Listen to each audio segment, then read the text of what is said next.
Olá pessoal, vamos chegando ao vivo. Deixa eu mandar uma lá. Deixa eu compartilhar aqui. Lucas acabou de entrar. Olá pessoal. Muito bom. Deus abençoe a todos. Mais uma noite nós estamos aí nesse propósito, né? De bênção, saúde da família. E hoje nós estamos aí com umas orientações muito boas, né? Nós vamos falar com a Tenente Coronel Cleide daqui a pouco. Eu acabei clicando aqui. Já, vamos entrando, vamos chegando aí. Isso, Lucas Silva acabou de entrar também. Deus abençoe, Lucas, né? Manda um olá, fala daí de onde que você é, qual bairro de Sete Lagoas, qual cidade, qual estado, vamos lá, da onde que você é, coloca aí, olha, eu sou de Sete Lagoas, estou aqui no bairro tal, não, então eu sou de outra cidade, cita a sua cidade, da onde é que você está, né? Isso, estamos chegando aí, nós vamos falar hoje sobre violência doméstica, né? Violência doméstica. Deixa eu ver.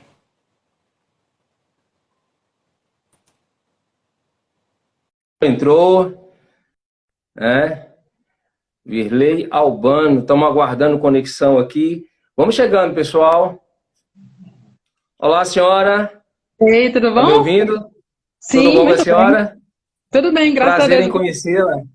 Prazer, Deus abençoe. Ah, que bom poder falar com a senhora. O prazer é todo meu. Eu tive aí em contato com a Major Danúbia e ela super indicou a senhora para falar sobre um tema muito importante hoje, que é sobre Sim, violência doméstica, né? Nós estamos aqui, nós trabalhamos há 13 anos com casais, eu e minha esposa, nós trabalhamos há 13 anos com casais, com famílias, ajudando, orientando, né?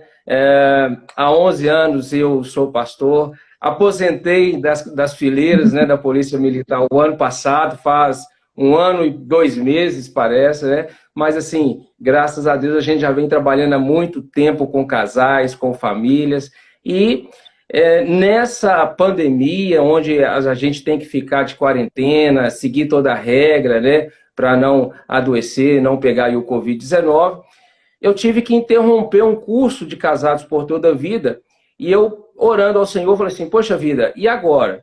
E aí veio e nasceu o Família Sua Prioridade Online, e aí a gente está podendo ajudar muitas pessoas. E essa semana eu tenho conversado aí com vários profissionais sobre muitas coisas. Ontem mesmo eu estava falando com o doutor Leandro, a gente conversou bastante, foi muito bom o nosso assunto, e hoje eu tenho o prazer de estar falando com a senhora.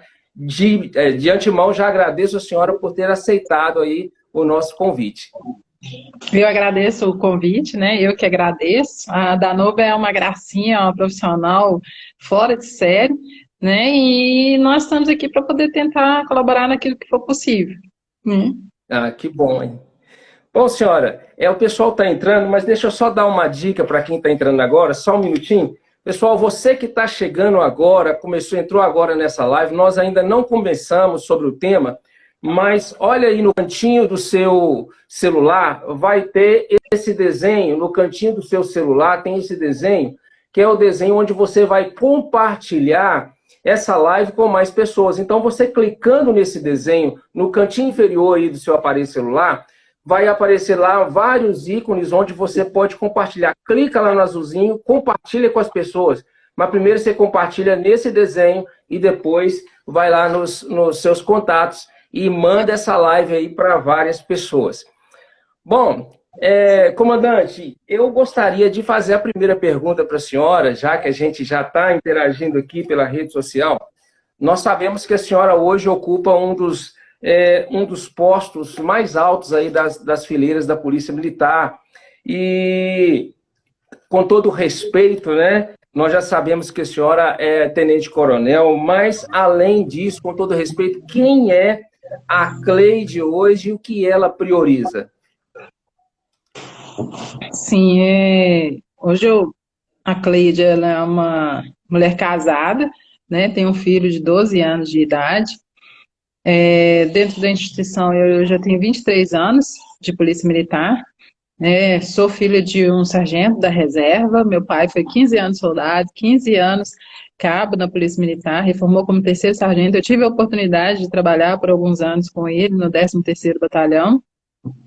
E o que eu priorizo hoje é procurar da melhor forma possível cumprir o propósito de Deus para minha vida, né? Realmente me empenhar ao máximo dentro daquilo que é possível, né? Dentro daquilo que eu consigo, dentro daquilo que está nas minhas mãos, para entregar o meu melhor para o Senhor, né? Dentro das atividades que eu executo.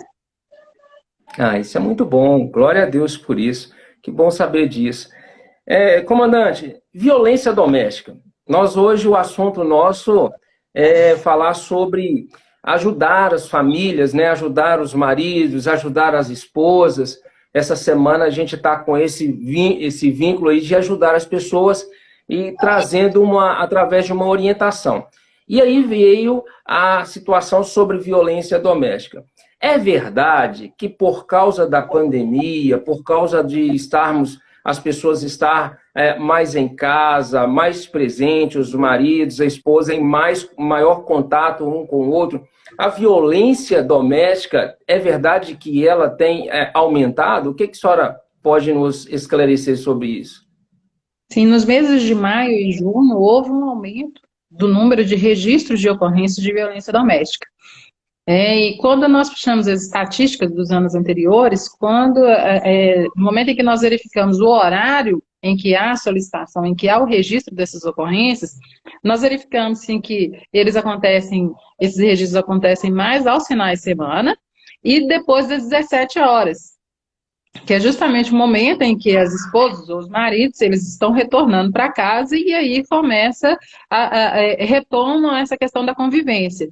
Né? A gente tem comentado muito lá na unidade que a pandemia, ela de certa forma, ela não trouxe problemas novos, ela trouxe luz àquilo que já existia, às dificuldades já existentes, porque nós constatamos, dentro dos atendimentos que nós fazemos, em que há uma dificuldade muito grande de relacionamento entre as pessoas, e aquilo que deveria basear esse relacionamento, que é a questão do respeito, ele tem se perdido ao longo do tempo. E isso tem contribuído em muito para o aumento desses registros.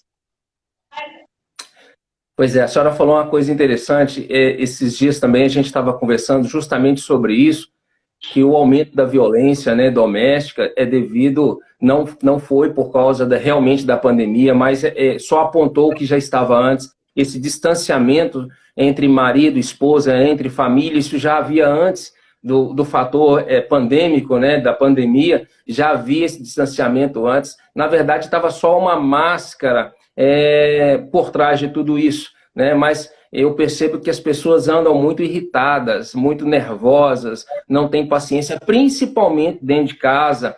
Isso assim, uma pessoa que tem uma vida normal, tranquila, quando entra o vício, quando entra o álcool, a bebida, aí a coisa parece que piora mais ainda, né? Que passa no bar, passa no boteco, chega em casa, e aí, como se diz, né, no linguajar popular, o pau quebra mesmo, e aí vem aquela violência. E deixa eu fazer uma pergunta para a senhora. A violência doméstica sempre parte dos homens agredindo as esposas e os filhos, ou não? Isso aí é relativo.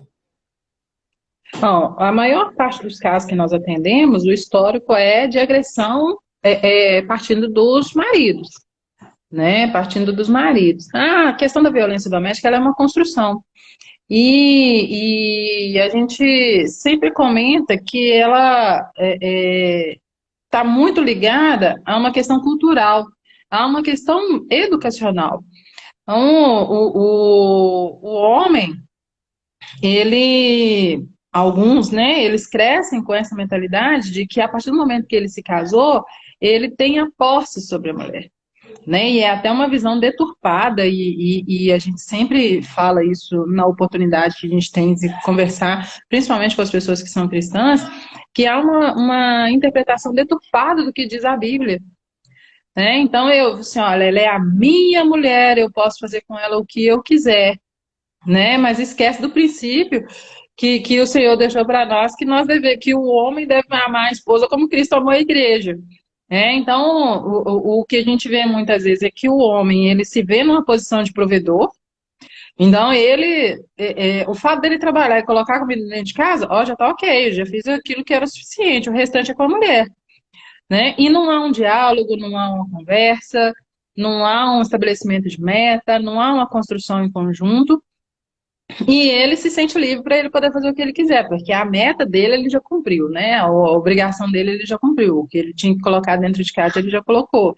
E a mulher vai cobrando e vai cobrando uma determinada postura do homem, e isso vai gerando muitos conflitos.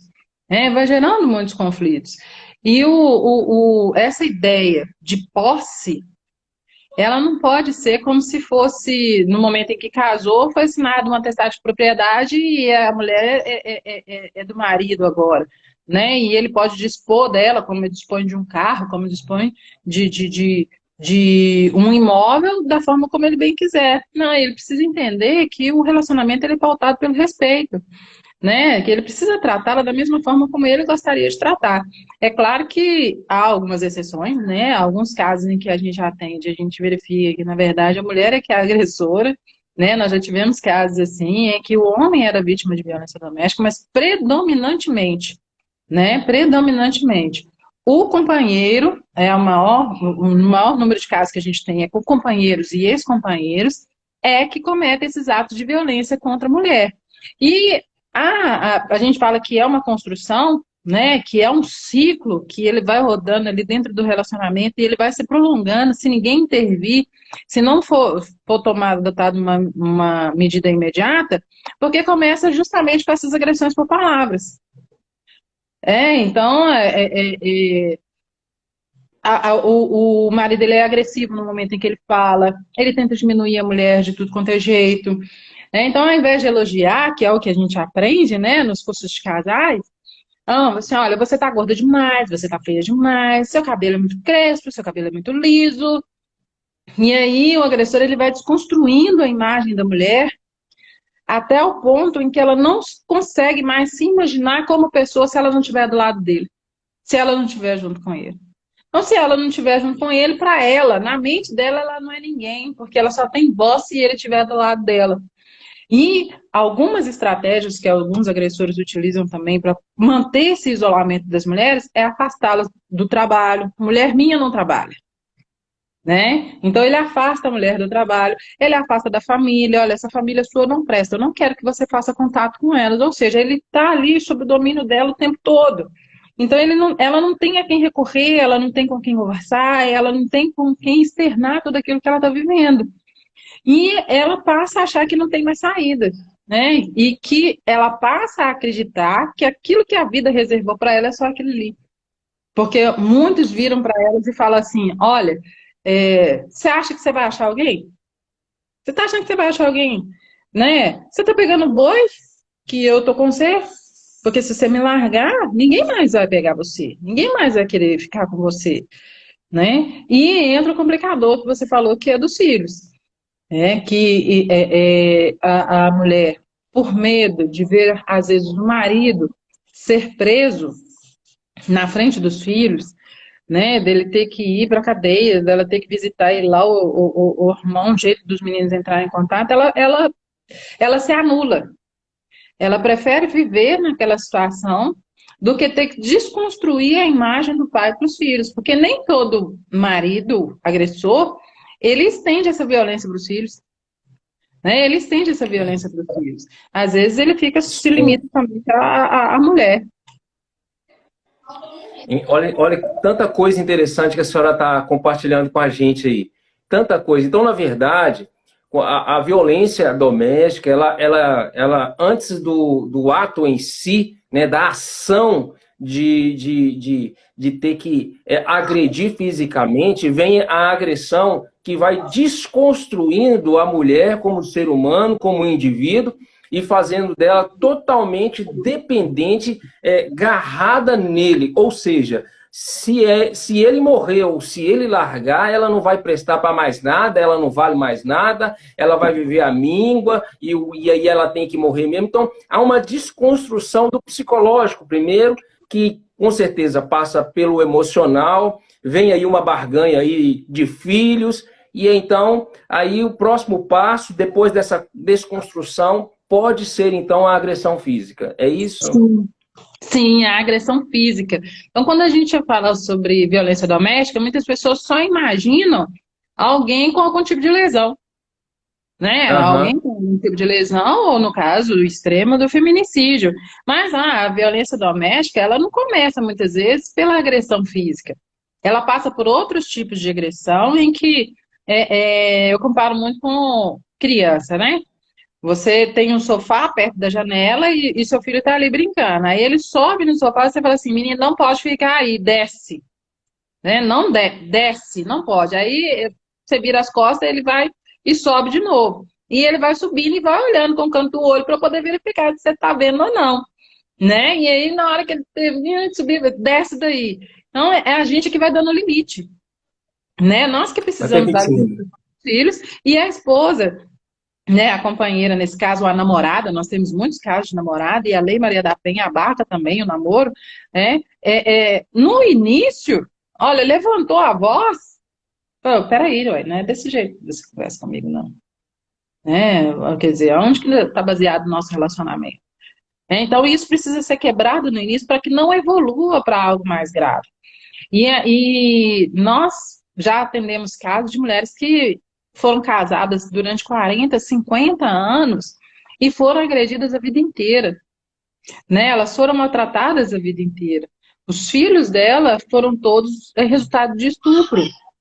E chegou num ponto em que ela deu um basta, ela falou, olha, eu não aguento mais. Ela registrou a ocorrência, nós tivemos a oportunidade de fazer o atendimento dela, e na hora que foi conversar com o marido dela, um senhor de 75 anos, ele pegou e os militares explicaram para ele a situação, que ela tinha solicitado a medida protetiva, que ele seria notificado a respeito da medida, que ele não poderia se aproximar dela, né, dependendo daquilo que fosse estabelecido pelo juiz.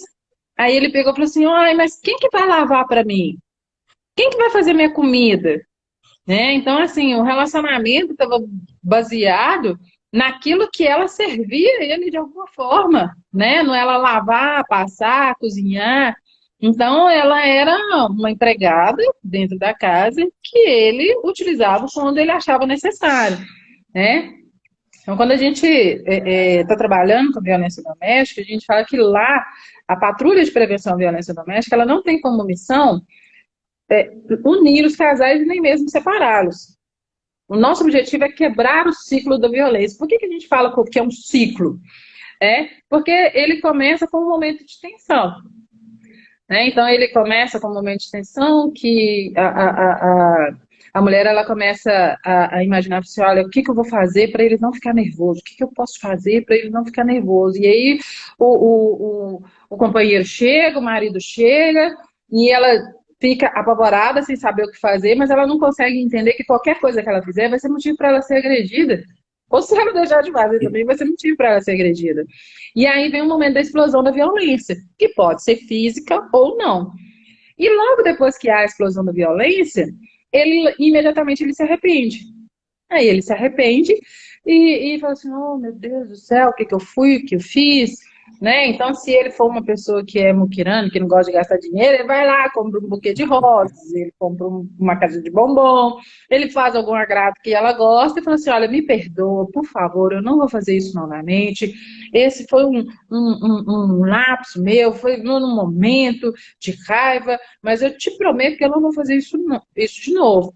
E a mulher, ela tem um dom que é dela, que é um dom maternal, que é um dom de amar, né? Que é um dom de perdoar. E aí, muitas vezes, essa mulher, ela cede. Ela cede porque quando ela casou, ela não casou com o agressor. Quando ela casou com uma pessoa que fez de tudo para poder conquistá-la. Então, ela lembra daquele momento e ela pensa assim, nossa, eu vou voltar lá no início, eu vou começar de novo. E ela aceita. Aí ela aceita, passa um tempo da lua de mel, vem um momento de tensão novamente.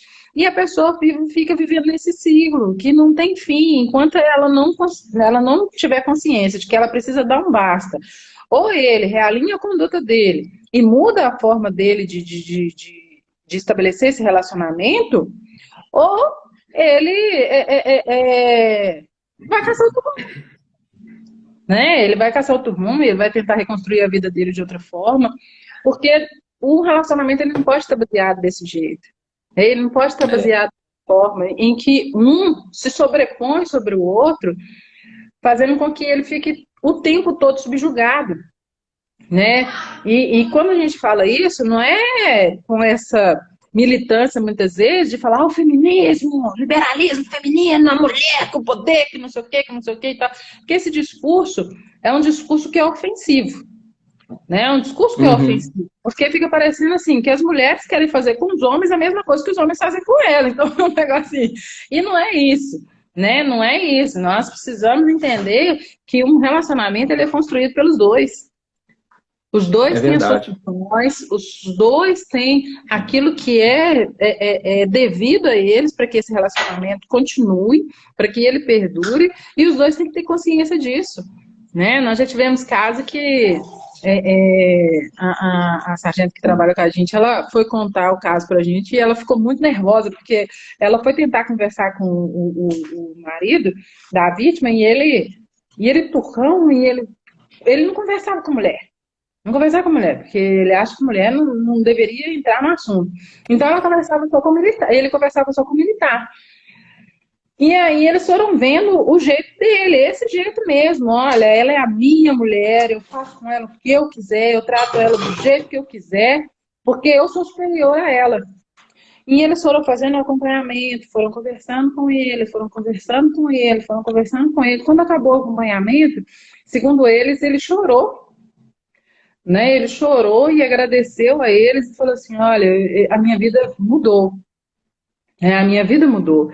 Que agora eu tenho um outro entendimento do que é relacionamento, eu tenho um outro entendimento do que é família. Né? E aí, glória a Deus, os dois seguiram o caminho deles juntos lá, sem problema. Então, o que a gente precisa, tanto o marido quanto a esposa, eles precisam entender que não é uma disputa e que um não é melhor do que o outro. Né? Um não é melhor do que o outro. São habilidades que precisam se somar para a construção da família, construção do casamento, né? Não uma competição, mas habilidades que Deus deu deu ao homem como homem e a ela como mulher, e eles se unem para um propósito. Isso, e a gente não pode usar outras desculpas. A gente fala que é uma questão cultural porque a gente percebe muito isso, porque às vezes o homem ele cresce com essa ideia, né? Ele cresce com essa ideia, fala assim, olha, é a minha esposa. Então a minha esposa ela vai viver da forma como eu determinar. Né, da forma como eu determinar. E não é bem assim, né? Porque nós precisamos tratar o outro da mesma forma como a gente gostaria de ser tratado. Então, será que se fosse o inverso, né, ele ia concordar? Ele ia aceitar? E a mulher, quando ela estabelece um relacionamento, ela estabelece porque ela gosta. Agora, imagina você ficar ouvindo de alguém que você gosta, que você se entregou para ele, que você tem a esperança de viver com essa pessoa, e essa pessoa começa a te menosprezar, ele começa a te diminuir, começa a falar de outras mulheres, né? E chega ao ponto comparações, né? Fazer comparações, né? E chegando ao ponto até mesmo da agressão. Então, muitas pessoas elas questionam, né? Falam assim, mas por que as mulheres ficam nessa situação, né? Por que ela não dá um jeito? Manda esse cara embora, que não sei o que e tal, mas muitas vezes isso não é tão simples. Essa desconstrução que você falou, ela é muito perniciosa, sabe? Ela destrói a pessoa. Ela destrói a pessoa. E ela não consegue sair, ela não tem força. Ela não tem força para poder sair. O então tenente-coronel Cícero, né, que começou o serviço de prevenção à violência doméstica na Polícia Militar, quando ele começou a fazer esse trabalho, ele conta pra gente que ele estava dentro da sala dele, ele começou a ler os boletins de ocorrência de violência doméstica. E isso começou a incomodar muito ele, Deus foi incomodando muito ele, que ele ficou pensando assim, gente, A gente vai lá, atende essa ocorrência e depois o que acontece com essa mulher? Né? E ele falou que leu mais de 1000 boletins de ocorrência e ele chorou. Diz ele que chorava, chorava e lia e chorava, lia e chorava. E falou assim, Senhor, o que vai acontecer com essas mulheres? O que é que vai ser delas? E quando nós fazemos o contato com elas, a gente muitas vezes verifica realmente que elas não têm chão. Elas acham que elas não têm a quem recorrer, elas acham que não existe mais solução para elas, elas acham que aquilo que a vida reservou para elas era só aquilo mesmo. Né? E o nosso trabalho... Ela fica refém da situação, né? Presa na situação. Totalmente. Então, o nosso trabalho é tentar não resolver as coisas para elas. Porque o que nós queremos é que elas resgatem a autoestima. Então, eu não vou colocá-la dentro da viatura e vou levá-la nos órgãos para que ela possa adotar as providências. Não, eu vou indicar onde esses órgãos estão para que ela possa ir. Porque isso faz parte do resgate da autoestima dela. Isso faz parte do resgate dela como pessoa. Eu falo assim, não, eu vou lá e eu vou resolver. Até para que a gente possa sentir que ela está forte bastante para ela poder caminhar sozinha e não se envolver em um relacionamento abusivo novamente. Então, o nosso trabalho é apresentar para ela todos os órgãos da rede de atendimento para que ela possa acessar a todos esses serviços e dar para ela o suporte necessário para que ela possa reconstruir a vida dela, com o marido ou não. Porque nós não entramos nesse mérito, né? Nós não entramos nesse mérito, porque as escolhas são dela, né? As escolhas são da vítima. Nós não podemos escolher por elas, porque a partir do momento que eu passo a escolher por elas, eu estou me comportando como um agressor. A senhora falou sobre vítima, eu sei que a senhora vai poder falar com mais propriedade, mas sempre tem aquela história da vitimologia, ou seja, eu te bati, eu te agredi porque você foi culpada. Ou seja, a gente chama isso aí de vitimologia, né? Então, muitos ainda têm isso dentro, né? Ah, quem sabe também eu não causei, eu não forcei a barra, não fui eu realmente...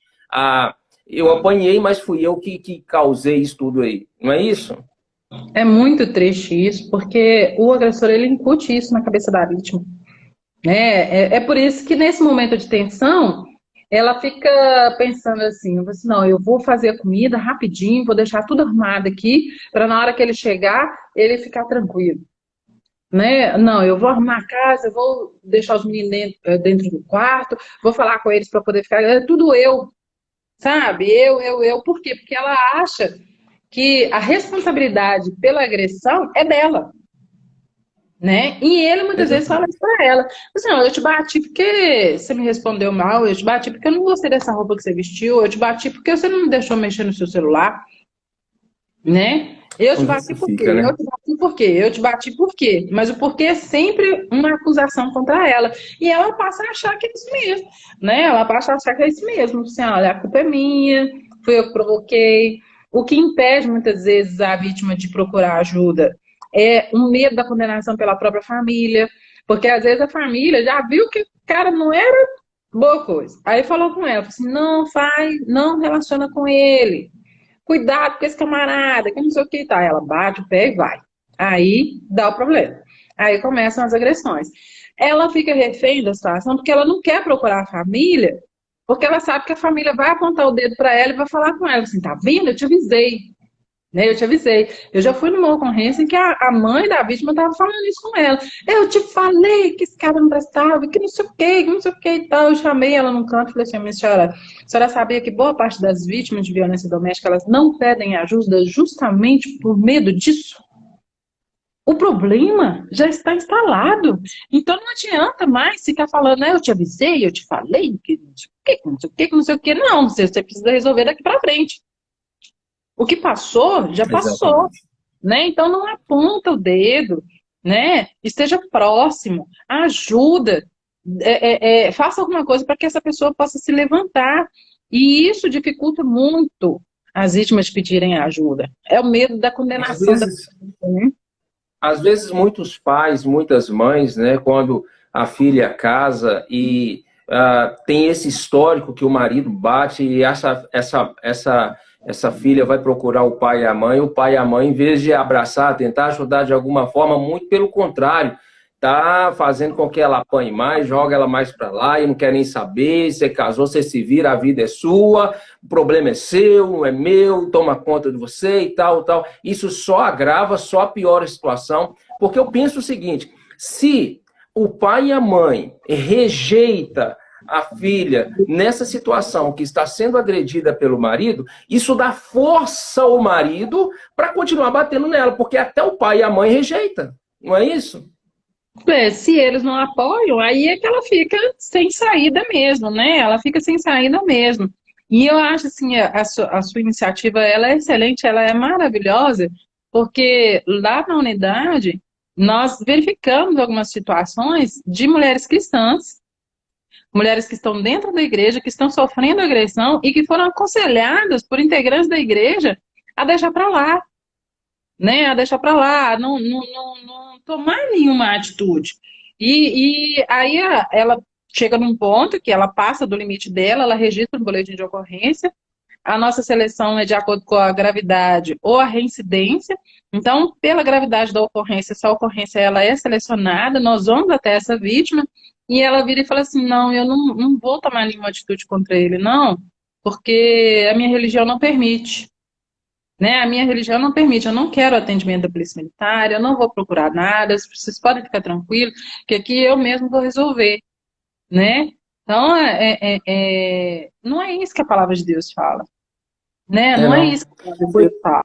foi até bom a senhora tocar nesse ponto, porque realmente é, alguns colegas pastores, não criticando, mas até mesmo por falta de uma orientação melhor, e olha que eu trabalho com, eu disse no início da live que eu trabalho com casamentos, com família já há mais de 13 anos, junto com minha esposa, e o que a gente sempre orienta é que vençam as barreiras como parceiros, sem precisar chegar num divórcio, numa separação, porque a separação e o divórcio não é a primeira opção para resolver qualquer problema. Mas eu sempre preocupo em orientar, às vezes acontece de que a mulher está sendo agredida, e é até uma situação assim difícil, mas eu já cheguei a orientar e falar assim, até quando você vai suportar apanhar? Até quando?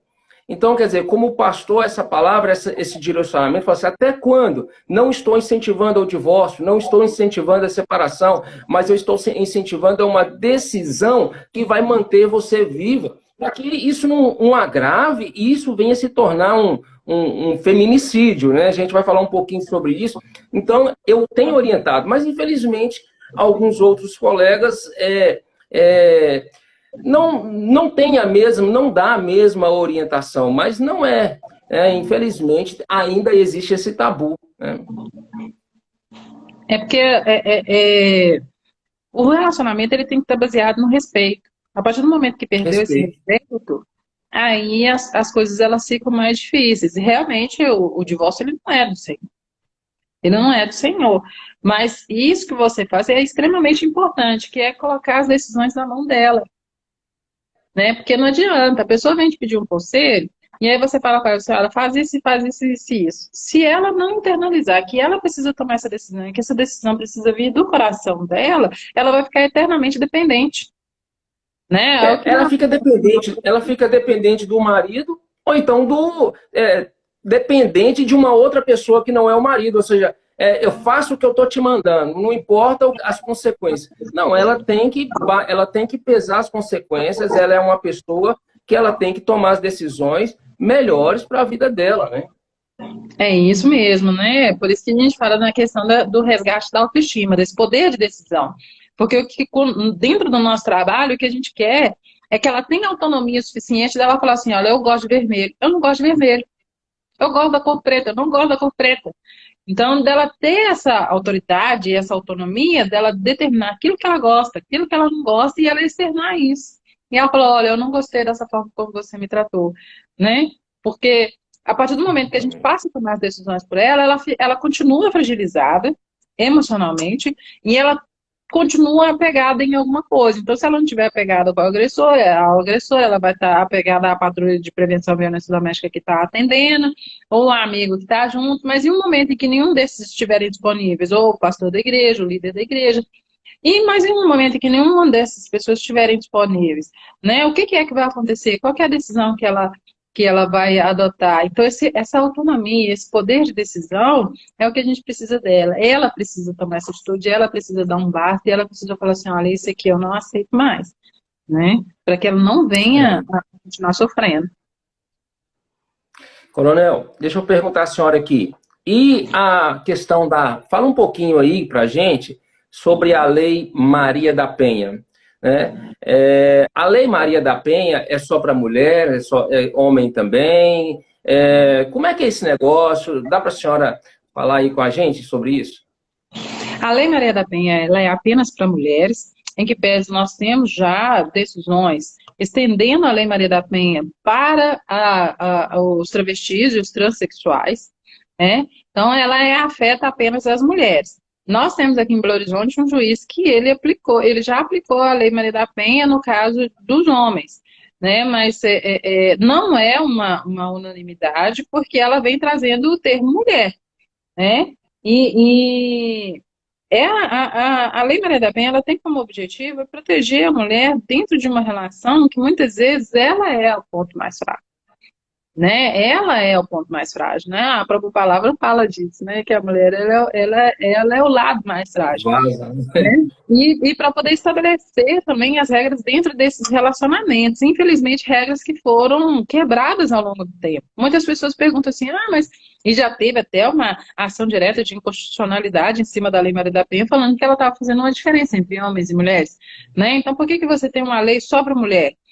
É porque é uma coisa que é tão óbvia e tão clara, essa questão do respeito dentro das relações e do não cometimento de crime de uma parte para outra, que, infelizmente, assim, as pessoas pararam de respeitar esse princípio básico e foi necessário criar uma lei para poder falar o óbvio, né? Para poder falar o óbvio, senhor, meu filho, não é desse jeito que você trata seu esposo, não é desse jeito que você trata seu companheiro, não é desse jeito que você trata seu namorado, né? E aí a Lei Maria da Penha, ela vai trazer quais são as formas de violência, né?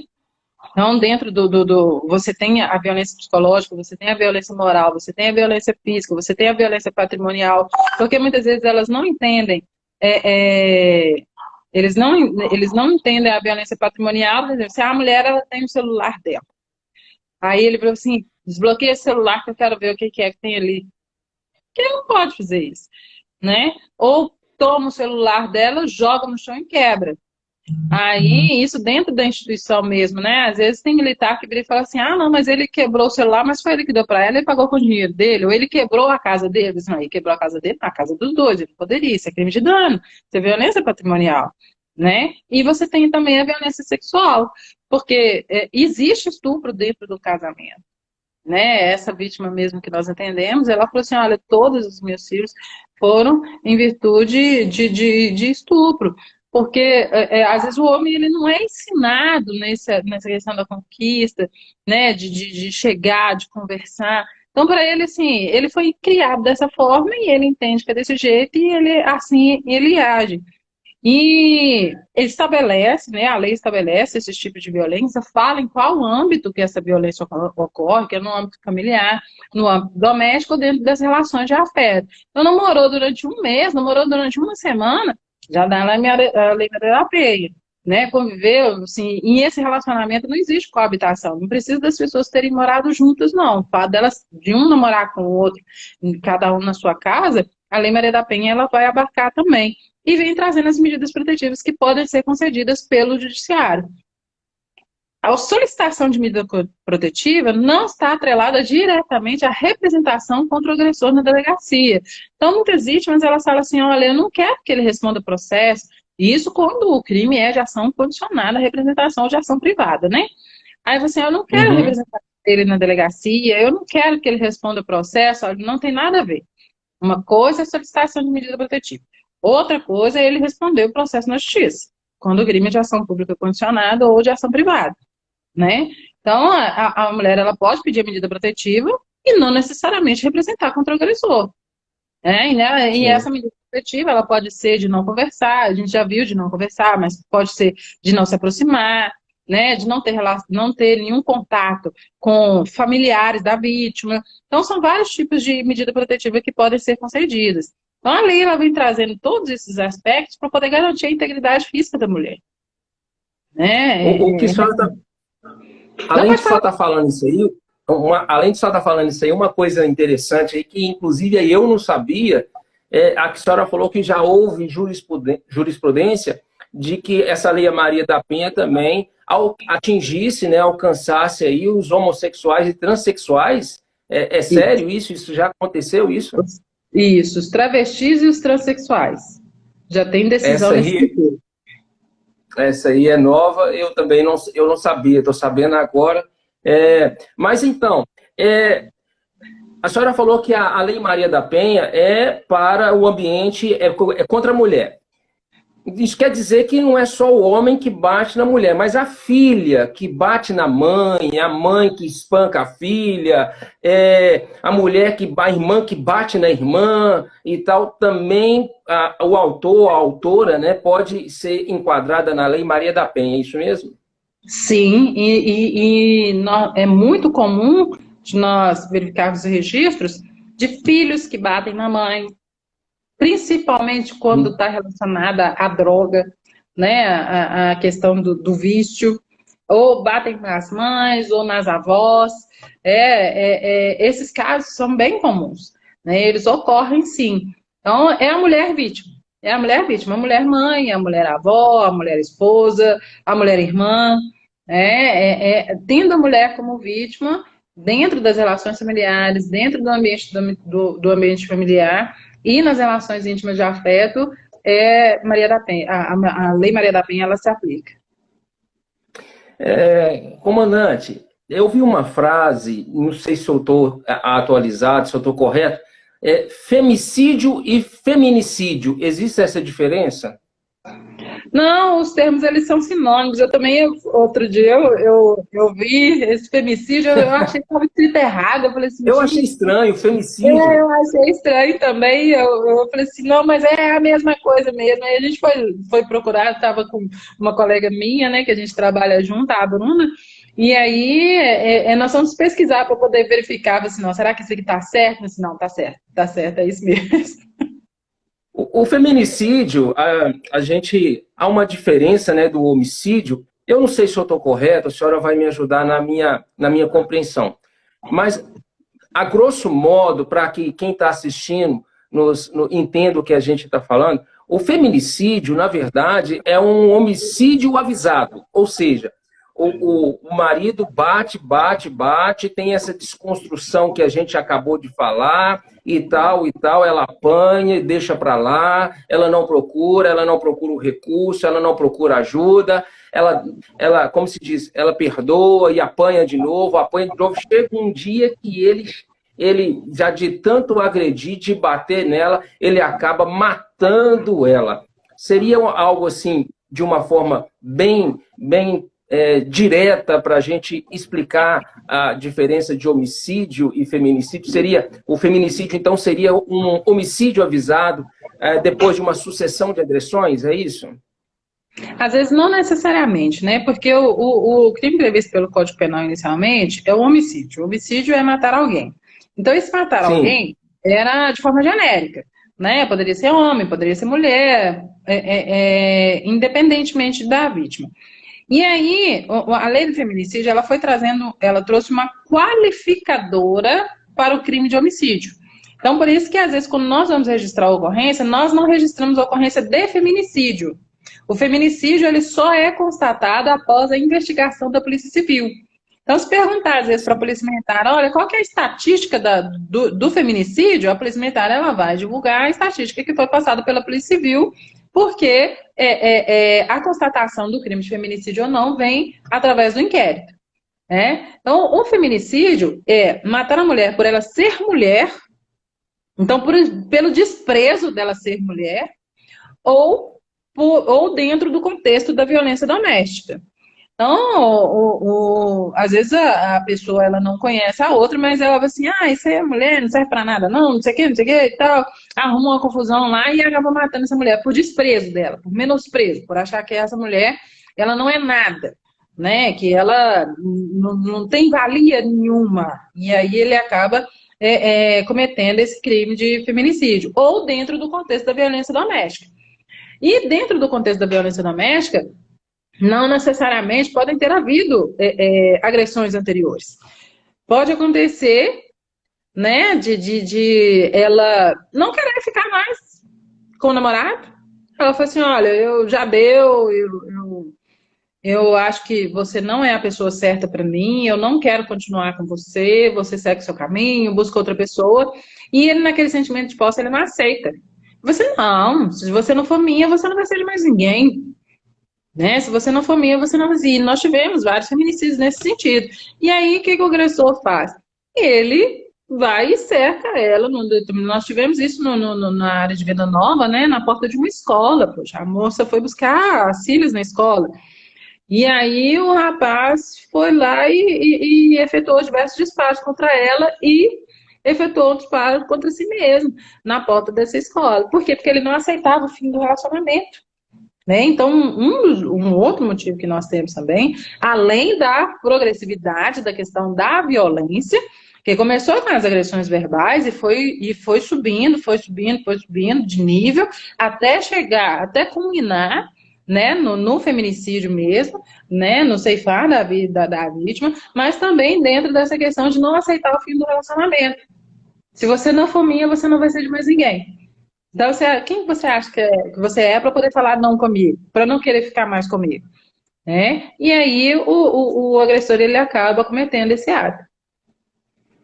É muito triste. Nos 4 anos antes da minha reforma, eu trabalhei no Copom e eram várias vezes nos serviços durante o dia ou durante a noite que eu atendia ao telefone as mulheres pedindo socorro, pedindo ajuda, principalmente à noite, porque o marido estava exaltado, havia acabado de agredir e ia agredir novamente.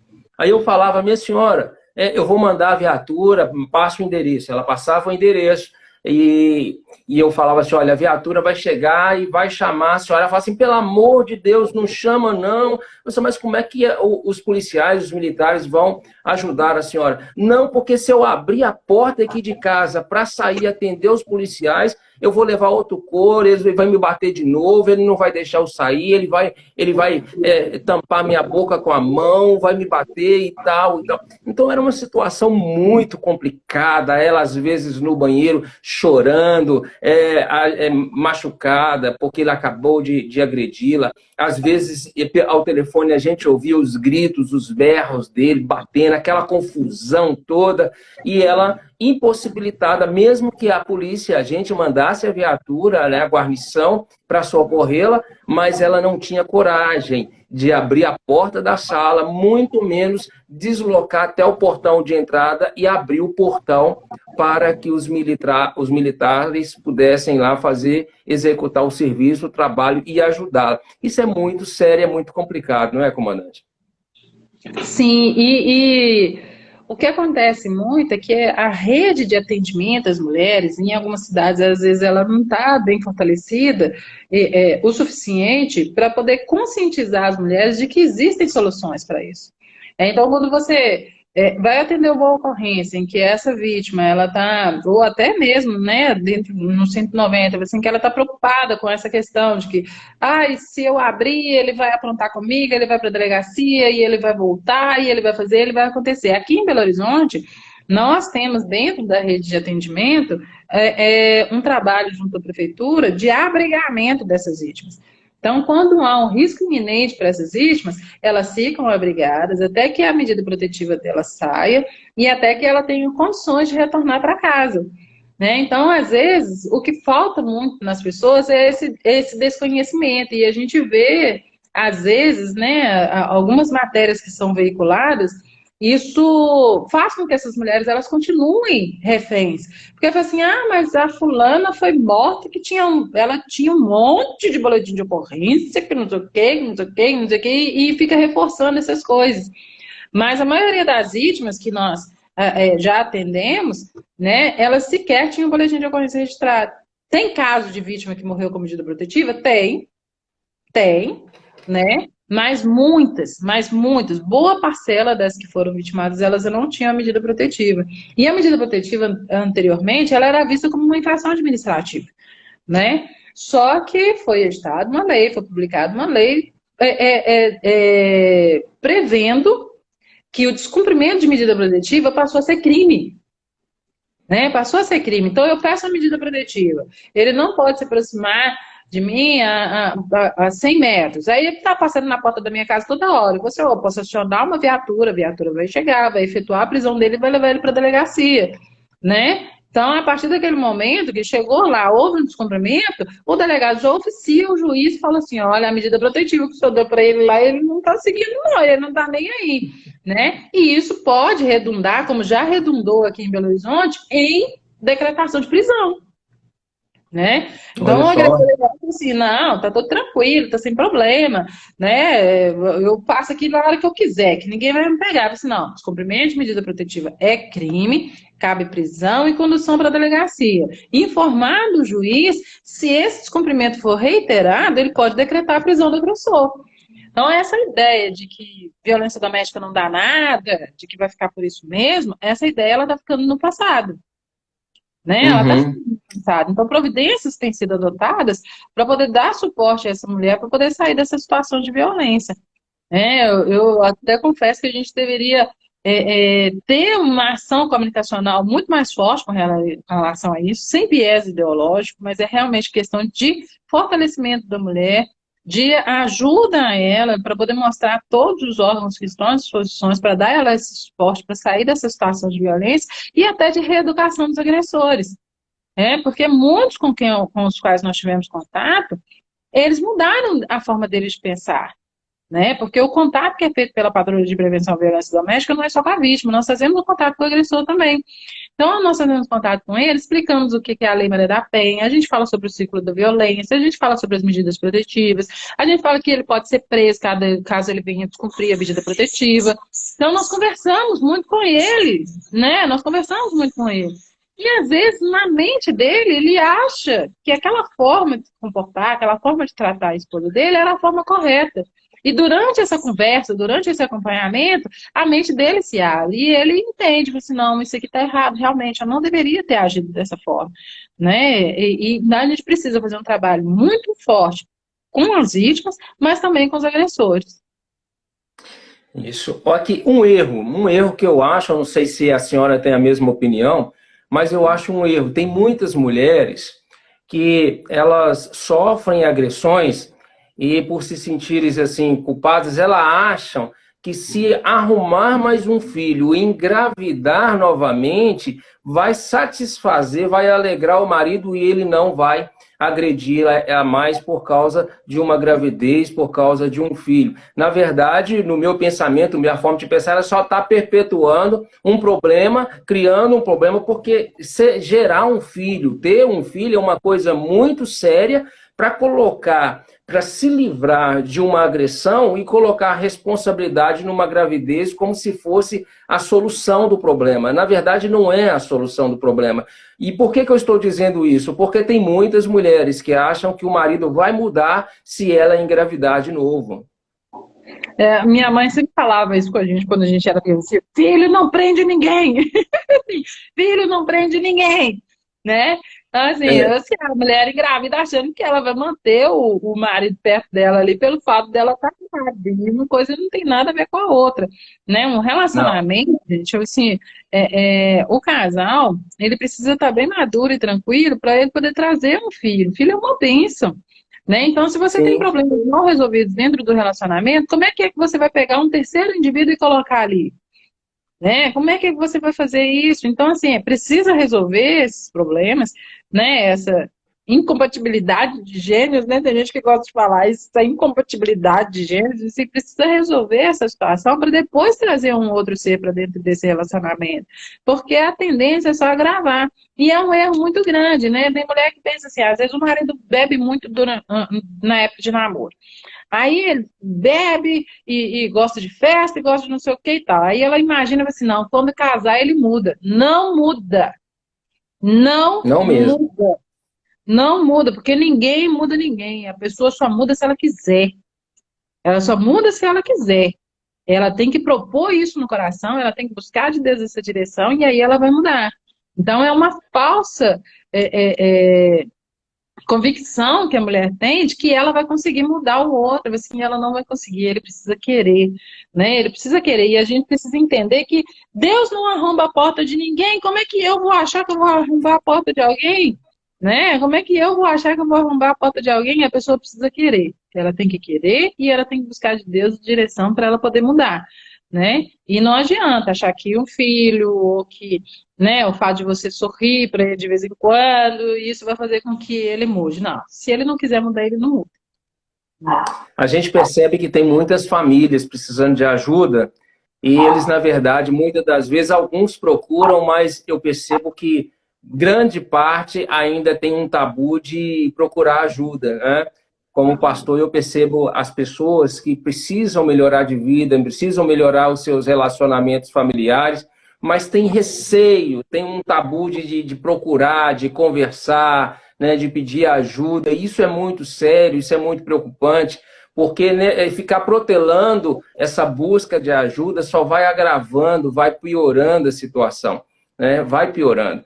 Então, isso é muito complicado, é muito sério. Comandante, nosso horário, nós já estamos falando há 50 minutos, nem parece, né? O assunto é muito bom, graças a Deus. E, assim, já que o Instagram vai interromper a nossa live, porque tem um tempo, mas eu gostaria de fazer para a senhora um convite de ser uma das parceiras aí do Família Sua Prioridade. A gente está toda terça-feira, essa semana, a semana toda, né, na verdade.